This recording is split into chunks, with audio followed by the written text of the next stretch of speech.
सो या hello everyone, as mentioned yesterday आज हम लोग problem D and E solve करने वाले हैं which we were not able to do tomorrow yesterday. काफ़ी प्रॉब्लम्स जो है इसमें अगेन ये कंप्लीट मैथमेटिकल प्रॉब्लम है। Let me see the tag of it. So it's brute force as mention, it is brute force. Binary search का भी tag है but I don't think मेरे अप्रोच में मैं कहीं पे बाइनरी सर्च यूज़ करने वाला हूँ।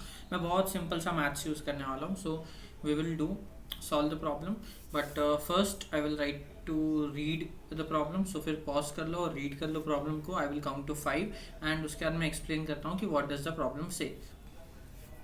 so 1 2 3 4 and 5। so we will discuss कि अभी problem क्या बोल रहा है, ठीक है। so problem क्या बोल रहा है ना, इसको हम लोग एक हमारे फेवरेट टेक्स्ट बॉक्स पे लिख लेते हैं।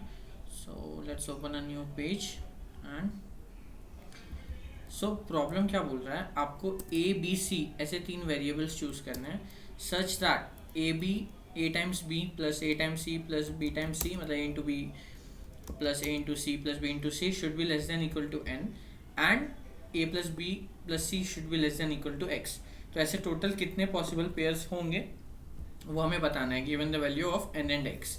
मतलब n और x की वैल्यू दी है, मान लो 7 और 4, तो n 7 दिया है, करेक्ट, यस n 7 दिया है। तो if n is 7 and x is 4 तो ऐसे कितने पॉसिबल वैल्यू से वो बनाना है।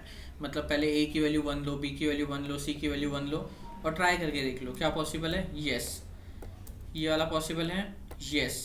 तो ऐसे ही करके फिर 1 1 2 लेके ट्राई कर लो, फिर 1 1 3 लेके ट्राई कर लो जब तक पॉसिबल हो पाएगा सी की वैल्यू बढ़ाते बढ़ाते। फिर जब फेल हो जाएगा तो फिर से 1 2 1 ऐसे ट्राई कर लो, फिर 1 2 2 एंड सो ऑन, फिर उसके बाद 2 1 1 ऐसे ट्राई करना है, ठीक है। अब ऐसे ट्राई करने के लिए टाइम कॉम्प्लेक्सिटी क्या हो जाएगी, basically it will B n cube type का।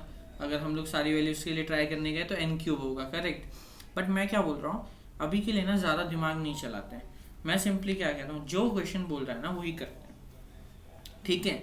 इस क्वेश्चन को मैं थोड़ा सा कोड के थ्रू ही बताता हूँ बिकॉज कहीं ना कहीं ऐसा होगा कि इट इज़ कुछ ज़्यादा ही ये मैथमेटिकल ही है। तो लेट्स से मैं क्या बोल रहा हूँ, जस्ट बी विथ मी, ठीक है। मैं बोल रहा हूँ पहले तो n और x की वैल्यू को ले लेते हैं और मैं बोल रहा हूँ पहले ब्रूट फोर्स लगा लेते हैं, ठीक है। जस्ट इमेजिन कर लो कि मैं ब्रूट फोर्स का कोड लिख रहा हूँ। तो मैं बोल रहा हूँ a इक्वल टू 1 से लेके a लेस देन कहाँ तक जा सकते हैं, a plus B plus C x तक जा सकता है। तो a लेस देन x तक चलो, देन b से चलो, b से लेके 1 से लेके less than equal to x तक चलो, देन c के लिए चलो, देन c के लिए चलो 1 लेस देन x तक चलो, c प्लस प्लस एंड हर जगह जाके चेक कर लो if a plus B plus C is less than equal to x and a into B plus B a into C plus b into C is less than equal to n। तो answer plus plus else break, ठीक है। Break क्यों, क्योंकि अगर एक बार सी की value over मतलब extra हो गई, उसके बाद हम लोग a और b के लिए फिर से आगे कोई वैल्यू मतलब c की वैल्यू और बड़ी लेने से कभी भी वो फिर से छोटा वैल्यू नहीं होने वाला। छोटी वैल्यू के लिए फिर से नेक्स्ट बार जाना पड़ेगा जहाँ पे b2 होगा और c 1 से वापस चालू होगा, जो हम लोगों ने यहाँ डिस्कस किया। सी की वैल्यू जब तक इंक्रीज हो रही थी, जैसे वो फेल होगा तो हम लोग ब्रेक करके बी की वैल्यू बढ़ाएंगे और उसके बाद फिर से सी 1 से चालू करेंगे, ठीक है। तो ये सॉल्यूशन तो समझ गया होगा। अब ये solution is definitely 100% going to work but it will give TLE obviously, correct. And I guess हमने आंसर वेरिएबल बनाया भी नहीं है बट ठीक है, let's make the answer variable. अगर ये सॉल्यूशन समझ गया ना तो बस अब इसमें ही हम लोग इस बार क्या करने वाले, इसका ऑप्टिमाइजेशन करने वाले, ठीक है। अभी मेरे को एक बात बताओ,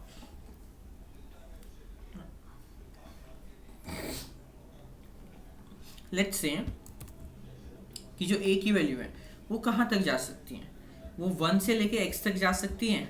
अब मान लो a की वैल्यू x हो गई, मान लो a की वैल्यू x हो गई, तो फिर x और x जीरो हो जाएगा तो b प्लस सी जीरो, b प्लस सी जीरो मतलब क्या, b और c दोनों जीरो होने चाहिए, पर जीरो अलाउड ही नहीं है, सिर्फ नॉन नेगेटिव नंबर्स अलाउड है, यानी जो सिर्फ पॉजिटिव नंबर्स अलाउड है, मतलब जीरो अलाउड नहीं है।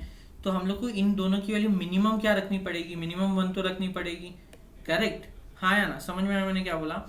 इस केस में भी देखोगे तो अगर इन दोनों की वैल्यू आप 1 रखोगे तो 2a is less than equal to n minus 1, तो a should be less than equal to n minus 1 by 2। Correct, समझा मैंने क्या बोला? नहीं समझा तो रुको, मैं क्या बोल रहा हूँ, किसी आप इस वाले केस में b और c को मान लो आप 1 रखने वाले हो, आपको a कहाँ तक चलाना है मैं ये पूछ रहा हूँ। तो अगर a की वैल्यू आपने, a की वैल्यू मैक्सिमम क्या हो सकती है ये देखते हैं। a की वैल्यू मैक्सिमम करने के लिए b और c को छोटा करना पड़ेगा, तो b और c छोटा हो के 1 हो सकता है। तो इस केस में अगर सॉल्व करने जाओगे it will be 2a plus 1 less than equal to n which is nothing but a less than equal to n minus 1 by 2। तो a की मैक्सिमम वैल्यू क्या हो सकती है, n minus 1 by 2। Correct, similarly यहाँ पे भी अगर 1 सब्सटीट्यूट कर देंगे तो a की जो मैक्सिमम वैल्यू हो सकती है वो कितनी हो सकती है, x माइनस 2। तो a की वैल्यू इससे ऊपर नहीं जा सकती, इन दोनों मतलब इन दोनों में से जो छोटा है, अगर ये मान लो n माइनस 1 बाई 2 5 आ रहा है और x माइनस 2 9 आ रहा है, तो हम 5 से ऊपर ही नहीं जा सकते। तो हम बेसिकली क्या चेक करेंगे, a के लिए लूप कहाँ से कहाँ रन करेंगे, इस वैल्यू मतलब इन दोनों के मिनिमम तक, 1 से लेके इन दोनों के मिनिमम तक, यानी हम x तक नहीं रन करेंगे, हम क्या बोलेंगे, we will run it to x minus 2 comma n minus 1 sorry comma n minus 1 by 2, यहाँ तक रन करेंगे। Make sense? समझा मैंने a की वैल्यू को कैसे सब्सटीट्यूट किया, मैंने b और c की वैल्यू को 1 1 रख दिया और मैंने फिर चेक किया कि a कहाँ तक जा सकता है फर्स्ट इक्वेशन के हिसाब से, सिमिलरली a कहाँ तक जा सकता है सेकंड इक्वेशन के हिसाब से, और दोनों का मिनिमम ले लिया। मिनिमम क्यों? क्योंकि अगर ये 5 तक अलाउ कर रहा है एक और ये 7 तक, मान लो आपके 2 फ्रेंड्स हैं, दोनों को अगर साथ में रहना है और दोनों ने बोला कि भाई मेरा, एक ने बोला मेरा 5,000 का बजट है, दूसरे ने बोला मेरा 7,000 का बजट है, तो कौन सा बजट फॉलो होगा, 5 वाला, क्योंकि मैक्सिमम 5 तक ही जा सकते हो ना आप, क्योंकि इस फ्रेंड का 5 तक ही बजट है, तो अगर इसका 7 है भी तो भी उसको 5 तक की वैल्यूज चलेंगी, उससे ऊपर का वो नहीं चलेगी। तो इसके लिए हमने मिनिमम लिया। आई होप समझ में आया होगा। नाउ अब हम लोग ट्राई करेंगे to understand the value of B की मैक्सिमम वैल्यू कहाँ तक जाएगी, ठीक है। तो जो बी की मैक्सिमम वैल्यू है वो क्या होगी, ध्यान से देखो, तो B plus C less than equal to X minus A. अब जब a की वैल्यू ऑलरेडी सेट कर दी है हमने, तो हम a की भी कुछ ना कुछ, तो b के लिए हम लोग जब कोई कंडीशन लिखेंगे उसमें हम लोग a कंसिडर कर सकते हैं, क्योंकि a की वैल्यू हमें पता रहेगी हर बार। करेक्ट, यहाँ पे a लेस देन आएगा ना कि i, तो या इसको a लेस देन बना देते हैं। आई होप समझ में आ रहा है मैं क्या बोल रहा हूँ। a की वैल्यू हमें पता है, जब हम b के लिए कंडीशन सेट कर रहे हैं तो हम लोग कंडीशन में a की वैल्यू को भी रख सकते हैं, ठीक है। तो कंडीशन अब फिर से इस केस में क्या कर दो, c की वैल्यू को 1 मान लो, तो b can be less than equal to x minus a minus 1। कौन से केस के लिए, इस वाले केस के लिए।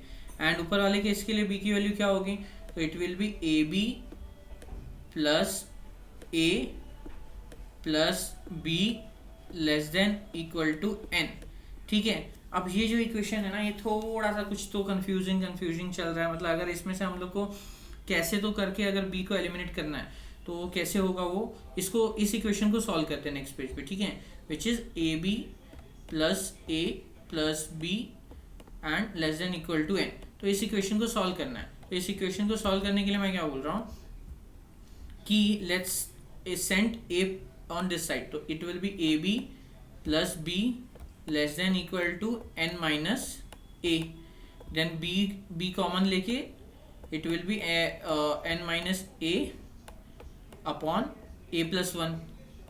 करेक्ट, समझ में आया होगा आई होप मैंने क्या बोला।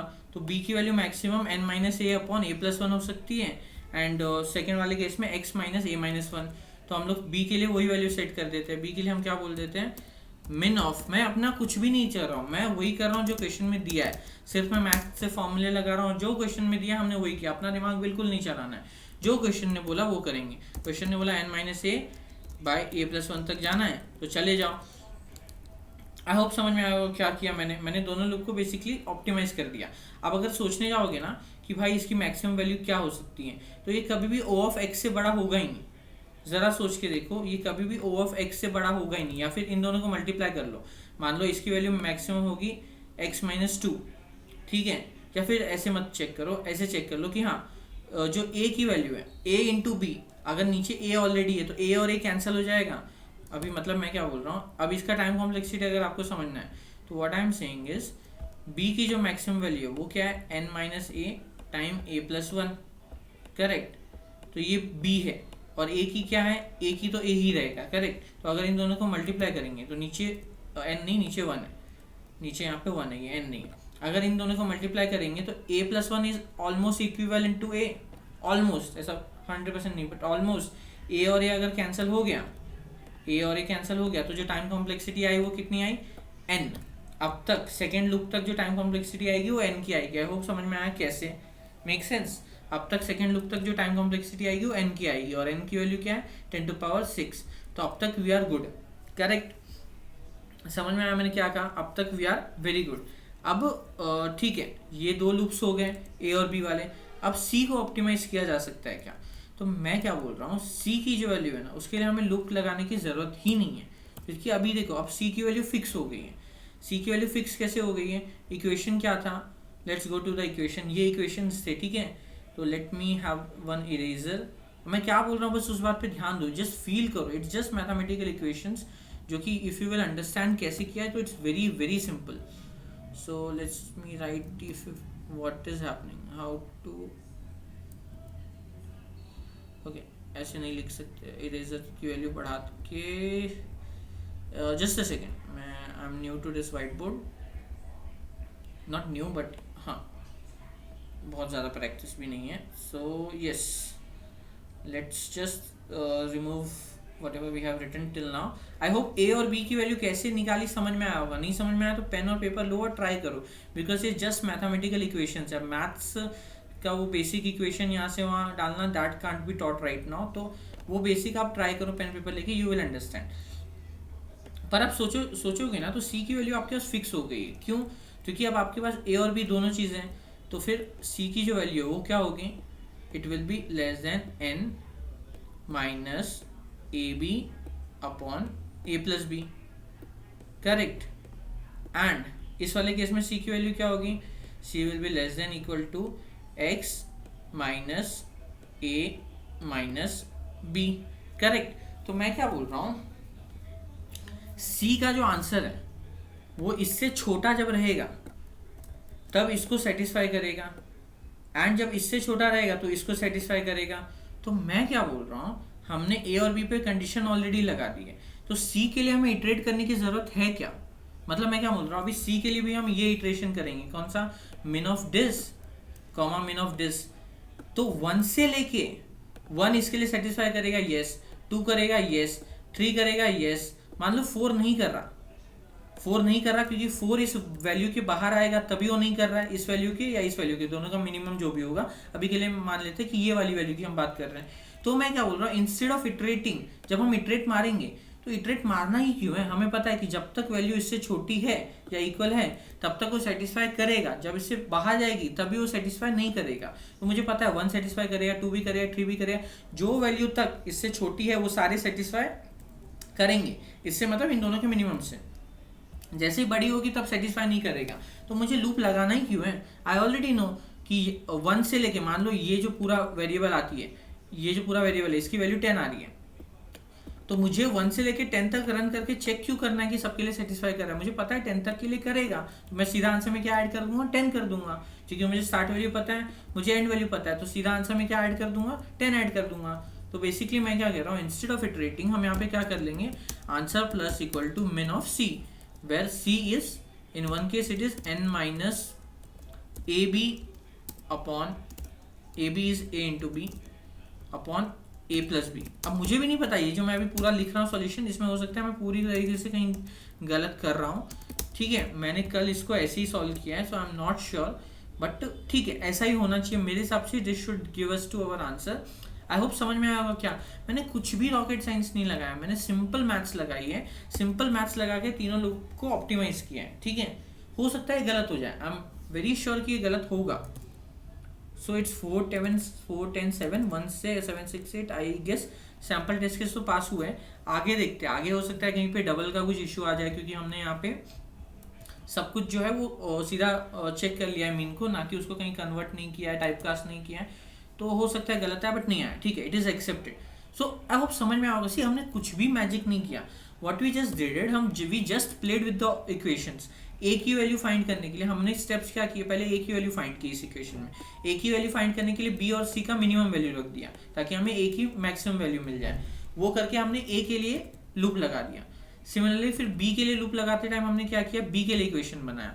बी के लिए इक्वेशन कुछ ऐसा दिख रहा था, ऐसा करेक्ट, एक इक्वेशन ऐसा और एक यहाँ पे नीचे बनाया था हमने, जो अभी रिमूव कर दिया हमने, बट आई होप समझ गया। और बी के लिए बनाते टाइम हमने ए की वैल्यू ऐसे ही रखी और सी की वैल्यू को 1 ले लिया क्योंकि हमें सी मिनिमाइज करना था। फिर सी की वैल्यू निकालने की जरूरत ही नहीं थी, इटरेट मार के, मतलब निकाला हमने सी की वैल्यू, हमने ये पूरा इक्वेशन सॉल्व करके यहाँ और यहाँ निकाला।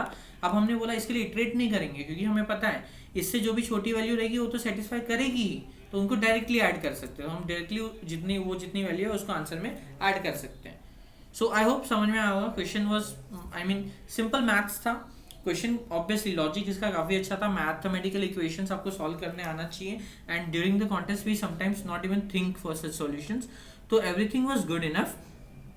जस्ट हाँ सिंपल मैथ था, कोई डीएसए नहीं, नथिंग। अब नाउ टैग से लग रहा है कि शायद बाइनरी सर्च से सॉल्व होगा। I will try to solve it by binary search as well, but as of now it was simple brute force.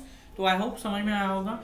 If yes तो प्लीज़ चैनल को सब्सक्राइब करो, share the video with your friends जो अब solving competitive programming करते हैं, अब solving करते हैं, and like the video if you have not. और अगर आपके कोई फीडबैक या anything you think which I should improve on तो आप लोग कॉमेंट में लिख के बता सकते हो।